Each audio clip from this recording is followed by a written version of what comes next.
जय गुरुदेव। गुरु ब्रह्मा गुरु विष्णु गुरुदेवो महेश्वर गुरु साक्षात परब्रह्म तस्मै श्री गुरुवे नमः। ओम बालार्क मंडला भास्वाम चतुर्वाम त्रिलोचनाम पाशांकुश वरा भीतिर्धारयन्तीम शिवाम भजे। या देवी सर्वभूतेषु मातृरूपेण संस्थिता शक्ति रूपेण संस्थिता नमस्तस्यै नमस्तस्यै नमस्तस्यै नमो नमः। प्रिय दोस्तों नमस्कार। सिद्ध साधनाएं चैनल पर मैं आप सबका हार्दिक स्वागत करता हूं, अभिनंदन करता हूं। आशा करता हूं आप राजी खुशी से होंगे, कुशल मंगल से होंगे।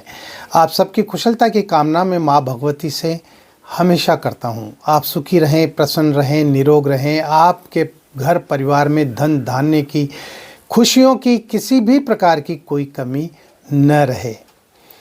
दोस्तों इस वीडियो में एक बहुत ही बढ़िया शानदार वशीकरण यंत्र बता रहा हूं, और ये तमाम सारे जो वशीकरण यंत्र मैं बता रहा हूँ ना, ये सब भगवान शंकर के दिए हुए वशीकरण यंत्र हैं। मैं आपको एक बात बता दूं, और इनका प्रभाव कभी खाली जाता भी नहीं है। अगर आपने पूरी श्रद्धा, पूरे आत्मविश्वास के साथ में, पूरे समर्पण के साथ इन यंत्रों को बनाया और किया, तो निश्चित रूप से आपको 100% सफलता प्राप्त होगी ही होगी। लेकिन अगर कहीं पर भी आपके अंदर अगर शंका का बीज पैदा हो गया तो फिर ये प्रयोग सफल नहीं होंगे। मैं ये बात बार बार वीडियो में बताता हूँ। तो वीडियो बहुत खास होने जा रहा है, पूरा देखें, स्किप न करें। चैनल पर नए हो तो चैनल को सब्सक्राइब करें, लाइक करें, अपने दोस्तों में ज़्यादा से ज़्यादा शेयर करें, ताकि हर व्यक्ति हमारे इन प्रयोगों का लाभ उठा सके। बेल आइकन को प्रेस करके ऑल पर क्लिक करने से आपको हमारे वीडियो का नोटिफिकेशन तुरंत प्राप्त हो जाएगा। दोस्तों सबसे पहले तो मैं ये कहना चाहता हूँ कि बहुत सारे लोग फ़ोन भी करते हैं और व्हाट्सएप पर मैसेज भी करते हैं कि गुरुजी हम दीक्षा लेना चाहते हैं, गुरु दीक्षा लेना चाहते हैं। ठीक है, आपकी अगर भावना है गुरु दीक्षा लेने की तो मुझे कोई आपत्ति नहीं है ना। और उनको मैं गुरु दीक्षा दे भी देता हूँ, गुरु मंत्र दे भी देता हूँ, और नियम भी बताता हूँ कि किस तरह से इन मंत्रों का आपको रोज़ाना जप करना है। लेकिन वो कुछ समय तो करते हैं और उसके बाद में फिर सब छोड़ देते हैं। न कोई चेतना मंत्र का जप करना, न गायत्री मंत्र का जप करना, और न ही गुरु मंत्र का जप करना। दोस्तों जब तक आप गुरु मंत्र को ज़्यादा से ज़्यादा जप नहीं करेंगे, आपके शरीर से नकारात्मक ऊर्जा का प्रभाव खत्म नहीं होगा। आपके पूर्व जन्म के जो पापकृत दोष हैं वो खत्म नहीं होंगे, और यही तो वह है जो आपको साधनाओं में और मंत्रों को सिद्ध होने में आपको आगे नहीं बढ़ने देते। हमारे शरीर के अंदर जो नकारात्मक जो शक्तियाँ भरी हुई है, पावर भरी हुई है, वह हमें मंत्रों को, यंत्रों को, तंत्रों को या सिद्धि और साधनाओं को संपन्न होने ही नहीं देती। इसलिए सबसे पहले तो ये जरूरी होता है कि हमारे शरीर की हम नकारात्मक शक्तियों को हटाएं, उनको दूर करें, और ये हटती है चेतना मंत्र, गायत्री मंत्र और गुरु मंत्र के द्वारा। मैं बार बार यही कहता हूँ। और जिस तरह से हम सुबह शाम खाना खाने का नियम लेकर के चलते हैं, ठीक उसी प्रकार से आपका ये नियम होना चाहिए कि आप रोज़ाना सुबह प्रातःकाल स्नान करके और आप गुरु मंत्र का जप करेंगे ही करेंगे। जितनी ज़्यादा गुरु मंत्र का जप करोगे उतना ही आपके जीवन में आपको फ़ायदा मिलेगा। मैंने पूर्व के वीडियो में भी ये बताया है आपको कि दुनिया में लाखों मंत्र हैं, लाखों करोड़ों मंत्र हैं, लेकिन गुरु मंत्र से बड़ा कोई मंत्र नहीं है। गुरु मंत्र से प्रभावशाली मंत्र कोई है ही नहीं। ये मैं मेरी ज़िंदगी का, अपना स्वयं का अनुभव बता रहा हूँ।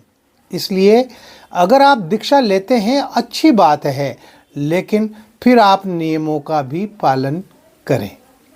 ठीक है। और एक बात और, आप जानते हैं मैं गुरु दीक्षा देता हूँ, मैं कभी गुरु दक्षिणा मांगता ही नहीं हूँ। हाँ, नियमों के अनुसार शास्त्र सम्मत ये जरूरी होता है कि गुरु दीक्षा दी जानी चाहिए।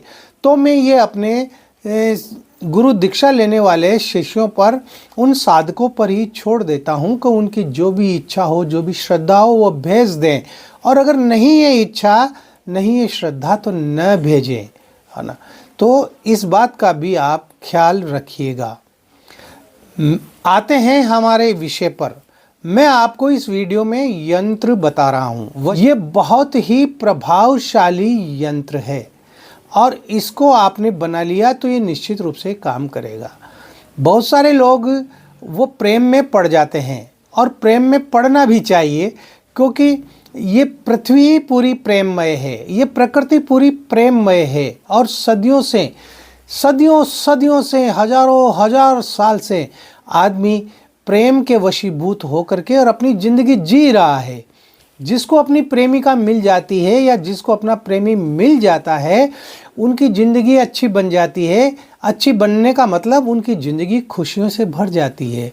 लेकिन बहुत से लोग ऐसे होते हैं कि जो चाहकर भी अपने प्रेम को नहीं पाते हैं, है ना।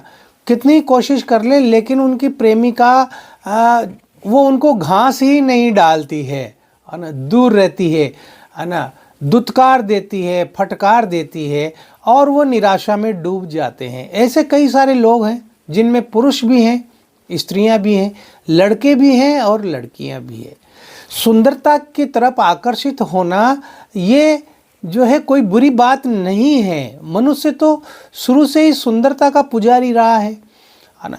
तो खूबसूरत पत्नी उसे प्राप्त होती है जो प्रयत्न करता है ना, या जिसकी तकदीर में, भाग्य में लिखी हुई होती है। और अगर भाग्य में नहीं लिखी हुई हो तो मंत्रों के, यंत्रों के द्वारा आप अपने प्रेम को प्राप्त कर सकते हैं, बिल्कुल कर सकते हैं। तो इसी तरह से ये यंत्र है। इस यंत्र को यदि आपने बना लिया तो आप जिसे चाहते हैं, जिसे प्यार करते हैं, टूट टूट कर चाहते हैं, उसके बिना आपका मन नहीं लगता। आपके रातों की नींद और दिन का चैन खत्म हो गया है, खाना पीना दुश्वार हो गया है। तो ऐसी स्थिति में आप निराश मत होइए। हाँ, निराश होने का समय नहीं है भाई, है ना। ऊर्जावान बनिए, अपने अंदर हिम्मत पैदा कीजिए, आत्मविश्वास पैदा कीजिए और पूरे समर्पण के साथ, पूरी श्रद्धा के साथ इस यंत्र को बना डालिए। ये यंत्र बनेगा किसी भी शुभ दिन में, शुभ मुहूर्त में। वो शुभ दिन, वो शुभ योग, वो रवि पुष्य नक्षत्र हो सकता है, गुरु पुष्य नक्षत्र हो सकता है, चंद्र ग्रहण है, सूर्य ग्रहण है, पूर्णिमा है, होली है, दिवाली है, दशहरा है, शिवरात्रि है। ऐसे बहुत सारे पर्व आते हैं। सिद्ध योग है, महासिद्ध योग है, सर्वार्थ सिद्ध योग है, अमृत सिद्ध योग है। इनमें किसी में भी योग में आप इस यंत्र का निर्माण कर सकते हैं। तो इसके लिए आपको, जिस दिन आप इस यंत्र को बनाएं उस दिन आपको स्नान करना है। स्नान करके और बैठें। यंत्र बनाने से पहले आप स्नान करें। स्नान करके आप साफ स्वच्छ सफ़ेद वस्त्र पहन करके, या कोई भी वस्त्र पहन करके, रंग बिरंगे भी हो सकते हैं लेकिन वो धुले हुए होना चाहिए। आसन लगा लें, आप सफ़ेद आसन लगाएं। आपका मुंह उत्तर दिशा की तरफ होना चाहिए। उत्तर दिशा की तरफ आप लकड़ी का बाजोट लगा दें और उस पर आप सफ़ेद वस्त्र बिछा दें या गुलाबी वस्त्र बिछा दें। गुलाबी वस्त्र बिछाएंगे तो वो ज़्यादा अच्छा रहेगा। गुलाबी वस्त्र बिछा दें और आपके पास में होना चाहिए एक बड़ा भोजपत्र। थोड़ा बड़ा होना चाहिए। भोजपत्र पंसारी की दुकान पर आसानी से मिल जाता है। इसके अलावा आपके पास होना चाहिए चमेली की कलम। तो किसी भी चमेली के वृक्ष से आप एक टहनी तोड़कर और उसकी कलम बना सकते हैं।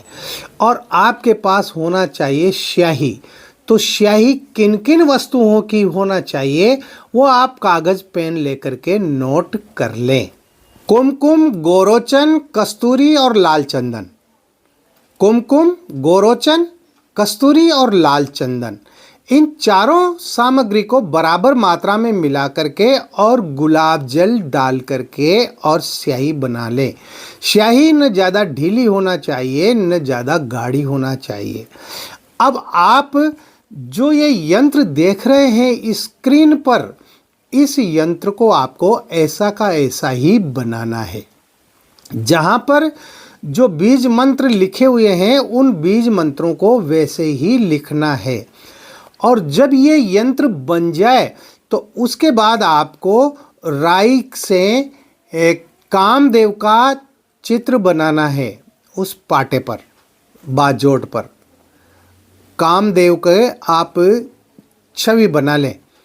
राई होता है ना, राई जिसको हम किचन में, रसोई में काम में लेते हैं, अचार वगैरह डालने में काम में लेते हैं, मैं उस राई की बात कर रहा हूँ।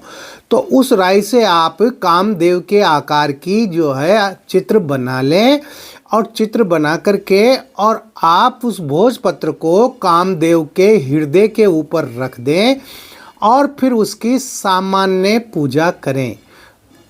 स्नान कराएं, पानी के छींटे मारकर, तिलक लगाएं, अक्षत चढ़ाएं और पुष्प चढ़ाएं। लाल पुष्प होने चाहिए। गुलाब के फूल आप इस्तेमाल कर सकते हैं, इनकी पंखुड़ियां भी आप इस्तेमाल कर सकते हैं। ये पूजा करने के बाद अच्छा, और आपको जब यंत्र बनाने लगे ना, उसके पहले आपको घी का दीपक जलाना है और 2 सुगंधित अगरबत्ती जलानी है ना। अब आपको क्या करना है, यंत्र बनने के बाद में कामदेव की चित्र, उसकी वो मूर्ति बनने के बाद में आपको जो है स्फटिक माला से, जो वशीकरण बीज मंत्रों से प्राण प्रतिष्ठित होना चाहिए, उस वशीकरण माला से जो मैं मंत्र बता रहा हूँ, इस मंत्र की आपको 1 माला मंत्र जप करना है। 1 माला। तो मंत्र इस प्रकार है, कामो अनंग पुष्पार कंदर्पो मीन केतन श्री विष्णु तनियो देव प्रसन्नो भव मैं प्रभो। एक बार और पढ़ देता हूँ। कामो अनंग पुष्पार कंदर्पो मीन केतन श्री विष्णु तनियो देव प्रसन्नो भव मैं प्रभो, है ना। तो जिसका नाम लेकर के आप इस मंत्र को जपेंगे और जिसका नाम लेकर के आप इस यंत्र को बनाएंगे, वो आपके पास होगी। उसके अंदर इस यंत्र को बनाने के बाद में आप इसको जो है मोड़ करके, संभाल करके और जो है लाल कपड़े में बांध करके एकांत स्थान में रख दें, संदूक वगैरह में, है ना। तो जिस प्रेमिका के लिए आपने इस यंत्र को बनाया है, वो प्रेमिका के हृदय में आपके प्रति चाह बढ़ जाएगी। आपसे मिलने को वो उत्सुक हो जाएगी, वो बेचैन हो जाएगी और उसको चैन तभी मिलेगा जब वो आपसे मिलेगी, है ना। और वो आपकी हमेशा हमेशा के लिए, पूरी जिंदगी भर के लिए प्रेमिका बन जाएगी, वो आपकी पत्नी बन जाएगी। तो सही कार्यों के लिए ही इसका प्रयोग करें। हाँ, किसी को नुकसान पहुंचाने के लिए या किसी से बदला लेने के लिए, किसी महिला की इज्जत से खेलने के लिए, उसके कौमार्य को नष्ट करने के लिए, उसके सतीत्व को नष्ट करने के लिए आप इन यंत्रों का, वशीकरण यंत्रों का या मंत्रों का प्रयोग बिल्कुल भी न करें, वरना आपको नुकसान उठाना पड़ेगा। तो आप जिसे चाहते हैं उसे आप इस यंत्र के द्वारा अपने पास बुला सकते हैं। ये बहुत ही बेहतरीन आजमाया हुआ, भगवान शंकर का बताया हुआ यंत्र है, जो कभी निष्फल होता ही नहीं है। कीजिए इस प्रयोग को। इस वीडियो में इतना ही। मिलते हैं अगले वीडियो में नई जानकारी के साथ, नए प्रयोगों के साथ, यंत्र मंत्र तंत्र सिद्धियां और साधनाओं के साथ। तब तक बने रहिए सिद्ध साधनाएं चैनल पर, जो आपका अपना है। किसी भी प्रकार की कोई बात है, कुछ पूछना है, कोई दुख है, कोई तकलीफ है, कोई परेशानी है, संकट है, तो व्हाट्सअप नंबर जो स्क्रीन पर चल रहे हैं, इन पर आप मुझे कॉल कर सकते हैं, इन पर आप मुझे मैसेज कर सकते हैं। मैं कोशिश करूँगा आपकी हर समस्या का समाधान करने की। आप खुश रहें, प्रसन्न रहें, हंसते रहें, मुस्कुराते रहें। जय गुरुदेव।